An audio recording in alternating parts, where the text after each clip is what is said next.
சென்னை அருகே கள்ளக்காதலுக்கு தடையாக இருந்த தன்னுடைய இரு குழந்தைகளையும் கொன்ற வழக்குல அந்த குழந்தைகளின் தாய் அபிராமிக்கும் அவருக்கு உடந்தையாக இருந்த கள்ளக்காதலுக்கும் சாகர வரைக்கும் சிறை தண்டனை விதித்து காஞ்சிபுரம் மகிழா நீதிமன்றம் அதிரடியா தீர்ப்பளிச்சிருக்கு. சென்னை அடுத்த குன்றத்தூர் பகுதியில 3ஆம் கட்டளைய சேர்ந்த விஜய் என்பவர் தனியார் வங்கி ஒன்றுல பணியாற்றி வந்தாரு. இவருடைய மனைவி அபிராமி. இந்த தம்பதிக்கு அஜய் என்ற 6 வயது மகனும் கார்னிகா என்ற 4 வயது பெண் குழந்தையும் இருந்தாங்க.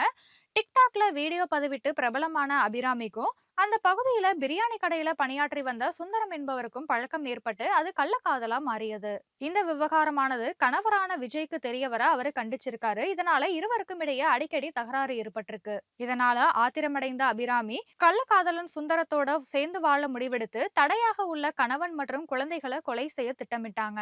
அதன்படி கடந்த 2018ஆம் ஆண்டு தனது 2 பச்சிளம் குழந்தைகள் மற்றும் கணவருக்கு பால்ல தூக்க மாத்திரையை கலந்து கொடுத்திருக்காங்க. இதுல அதிர்ஷ்டவசமா விஜய் உயிர் தப்பிய நிலையில 2 குழந்தைகளும் உயிரிழந்த சம்பவம் தமிழகம் முழுக்க பெரிய அதிர்ச்சியை ஏற்படுத்தினது.